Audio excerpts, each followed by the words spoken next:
কারীমকে তারা এত ভালোবাসতেন, কোরআনে কারীমকে এত সম্মান তারা দিতেন, এত মর্যাদা দিতেন, কোরআন দিয়ে কথা বলার মতো তারা ক্ষমতা অর্জন করেছিলেন। জোরে কোন সুবহানাল্লাহ।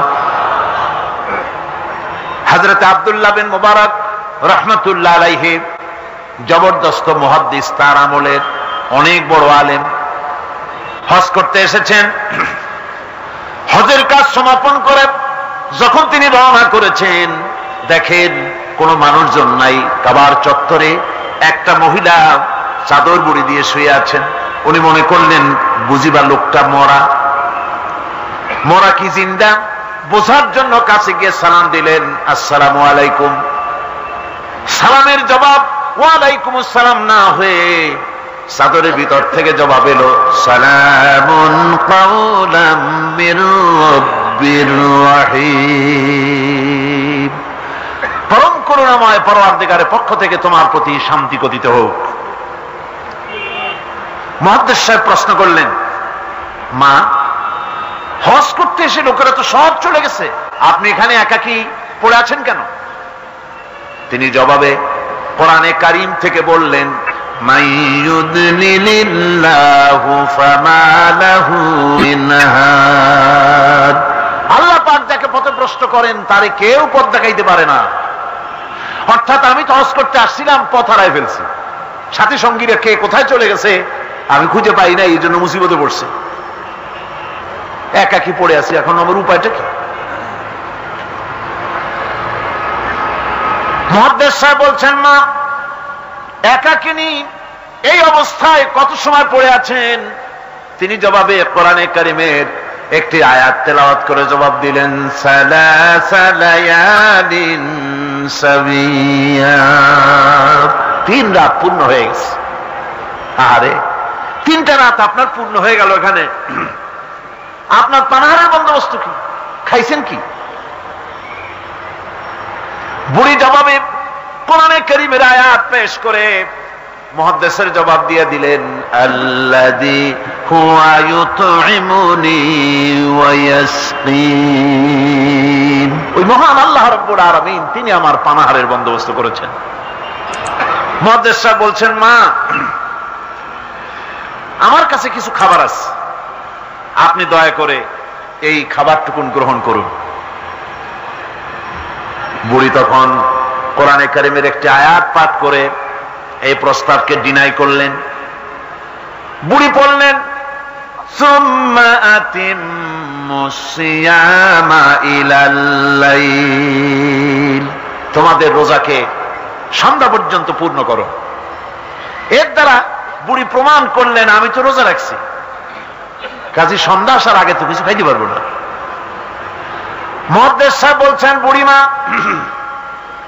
এটা যখন রমজান মুবারকের মাস নয়, আপনি বোধহয় নফল রোজায় রেখেছেন, সফরের হালতে ফরজ রোজাও তো ছেড়ে দেওয়া যায়। আপনি কি খাইছেন না খাইছেন, আপনি আমার এই খাবারগুলি খান, রোজা ভাঙলে অসুবিধা হবে না? নফল রোজা ভাঙলে অসুবিধা কি?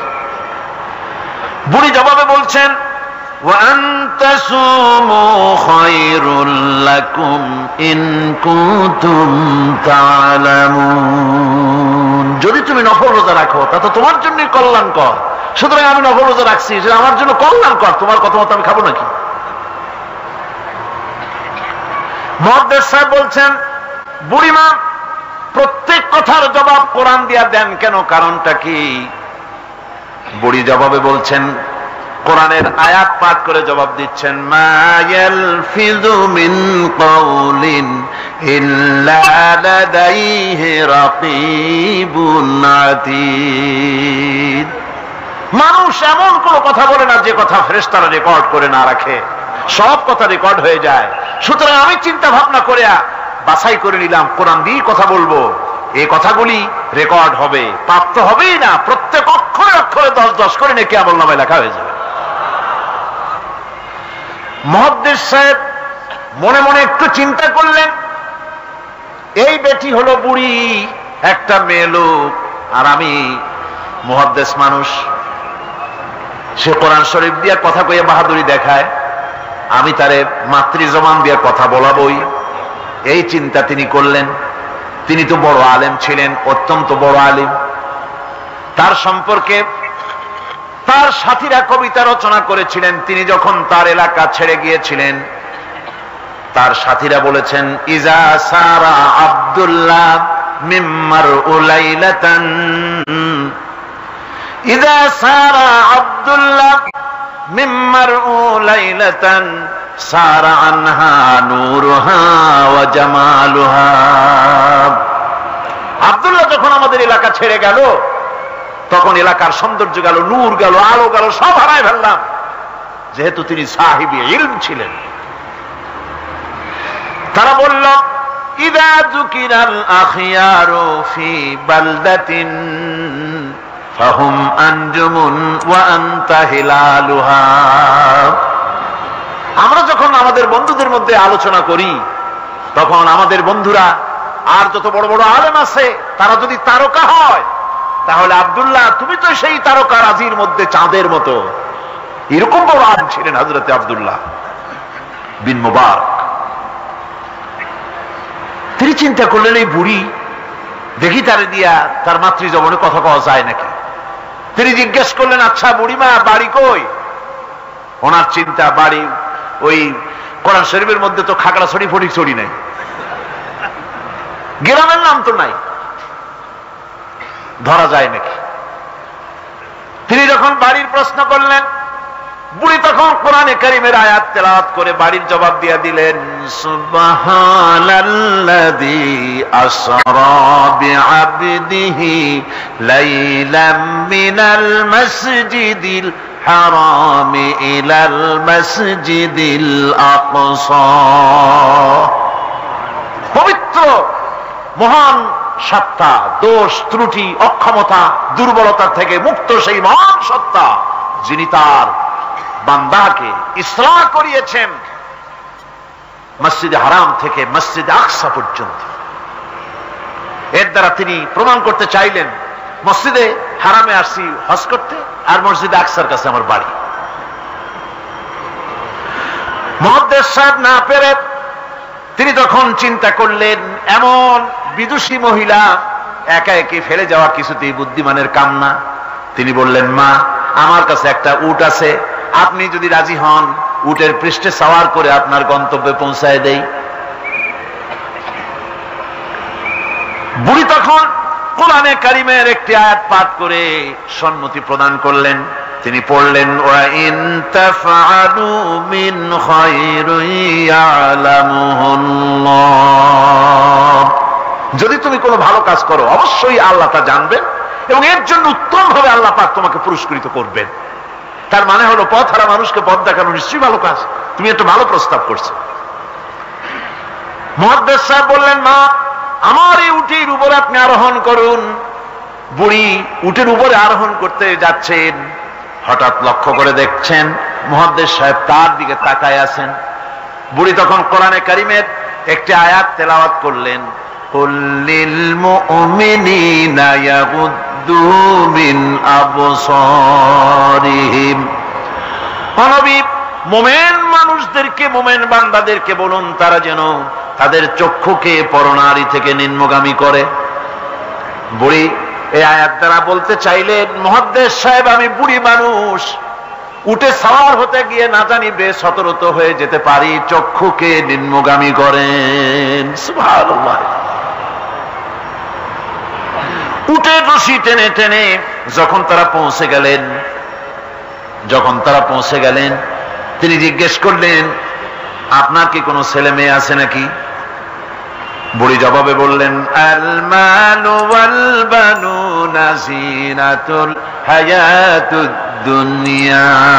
মাল এবং সন্তান সন্ততি এগুলি হচ্ছে দুনিয়ার সুখ সৌন্দর্য, আল্লাহ পাক এটা আল্লাহর নিয়ামত। তার মানে নিয়ামত থেকে আল্লাহ আমাকে বঞ্চিত করেন নাই, ছেলে মেয়ে আছে। মুহাদ্দিস সাহেব প্রশ্ন করলেন, ছেলে মেয়ে যদি থাকে তাহলে তাদের নাম কি? আটকাবার একটা বুদ্ধি, যেহেতু সব নাম তো কোরআন শরীফে নাই। বুড়ি সে কাম আগেই সেরে রেখেছে। বুড়ি কোরআনে কারীমের আয়াত পাঠ করে ছেলেদের নাম বলে দিলেন, ইয়া ইয়াহিয়া খুযিল কিতাবা বিকুওয়া ওয়া কাল্লামাল্লাহু موسى تكليما واتخذ الله إبراهيم خليلا। যথাক্রমে তিনটে আয়াত তেলাওয়াত করে তিনটা নাম বললেন, ইয়াহিয়া, ইব্রাহিম, মুসা, আর ছেলে। সুবহানাল্লাহ ওয়া বিহামদিহি। হারে কপাল পোড়া মুসলমান! এই মুসলমানেরা এখনকার যুগে ছেলেদের নাম রাখে বল্টু, শান্টু, তারপরে বাংলা আর আরবি মিশাইয়া শুভ রহমান, কৌশিক আহমদ, সাগর হোসেন, বাতাস খাতুন, অক্সিজেন বেগম। কি যে আশ্চর্য নাম শুরু হয়ে গেছে। আমার বন্ধুগণ, নাম রাখবেন, সন্তান হলে পরে মা বাপের উপরে হক যেন সন্তানদের ভালো ভালো নাম রাখে। এটা মা বাপের হক, ওয়াজিব, ভালো নাম রাখা। এবার বুড়ি বাড়ি পৌঁছে গেলেন, ছেলেরা সব দৌড়ে এলো। মুহাদ্দিস সাহেব আর কথা বলার সাহস পেলেন না, চুপ করে খাড়া হয়ে আছেন। ছেলেদেরকে বুড়ি তখন নিজের থেকে কিছু টাকা পয়সা বার করে ছেলেদের বললেন, ফাবআসু আহাদাকুম বিওয়ারিকিকুম হাযিহি ইলাল মাদিনা। এই রৌপ্য মুদ্রাগুলি নিয়ে যাও এবং বাজার থেকে কিছু উত্তম খাদ্য সামগ্রী কিনে আনো।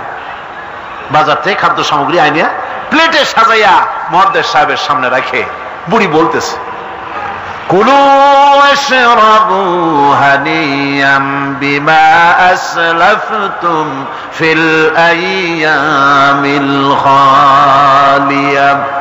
বিগত দিনে তুমি আমার জন্য যে পরিশ্রম করেছো তার বিনিময়ে কিছু আহারীয় গ্রহণ করো। মুহাদ্দিস সাহেব খানা শেষ করে ছেলেদেরকে এক কোনায় নিয়ে জিজ্ঞেস করে, ছেলেরা, তোমার মা কোরআন শরীফ থেকে এই ধরনের কতদিন কথা বলতেছে? ছেলেরা বলে, মুহাদ্দিস সাহেব, আমরা জ্ঞান হওয়া অবধি শুনতেছি আর হিসাব করেছি 1 বছর 2 বছর নয়, আমার মায়ের মুখের থেকে বিগত 40 বছরের ভিতরে কোরআন শরীফ ছাড়া কোনো কথা শুনি নাই।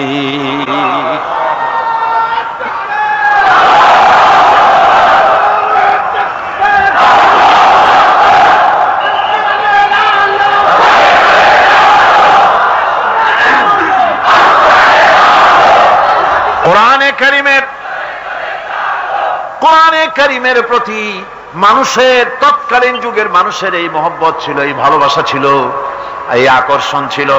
কোরআনের প্রতি আকর্ষণ হারায় জাতির কপাল পুড়েছে। গানের প্রতি আকর্ষণ বেড়েছে, কোরআনের প্রতি আকর্ষণ নষ্ট হয়েছে। আজকের উপস্থিত জনতার কাছে আলেম ওলামা সহ শিক্ষিত ব্যক্তিবর্গ, নারী পুরুষ যারা এখানে এসেছেন, সকলের কাছে বিনীত ভাবে আরজ করছি, কোরআন পড়ুন, কোরআন পড়ুন। কোরআনের মতো নিয়ামত আর নাই। বেশি করে তেলাওয়াত করুন। ফজরের পরে পাইকারি দরে ঘুমাবেন না। ফজরের নামাজের পর তেলাওয়াত করার অভ্যাস করুন। কোরআন শরীফকে তেলাওয়াত করুন ফজরের নামাজের পর। তাহাজ্জুদের অভ্যাস করুন, তাহাজ্জুদের নামাজ পড়ে কোরআন শরীফ তেলাওয়াত করেন। কোরআন তেলাওয়াত করার মানে হলো আল্লাহ রব্বুল আলামিনের সঙ্গে কথা বলা। সুবহানাল্লাহ।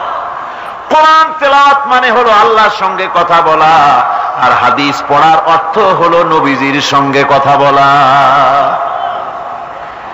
এত বড় নিয়ামত আল্লাহ আমাদের দিলেন, কপাল পড়া জাতি সেই নিয়ামতকে ভুলে গেছে।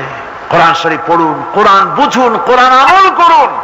আল্লাহ রাব্বুল আলামিন ভাগ্য খুলে দেবে, ভাগ্য খুলে দেবেন। দেশে শান্তি আসবে, বরকত আসবে, রহমত আসবে। এই শান্তি, রহমত, বরকত যদি লাভ করতে চায়, কোরআনের কোনো বিকল্প নাই।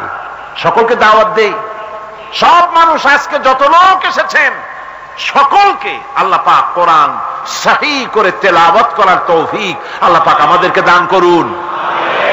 কোরআন শরীফ সহিভাবে বোঝার তৌফিক আমাদের দিন। কোরআন অনুযায়ী জীবন চালাবার তৌফিক আল্লাহ পাক আমাদের দান করুন।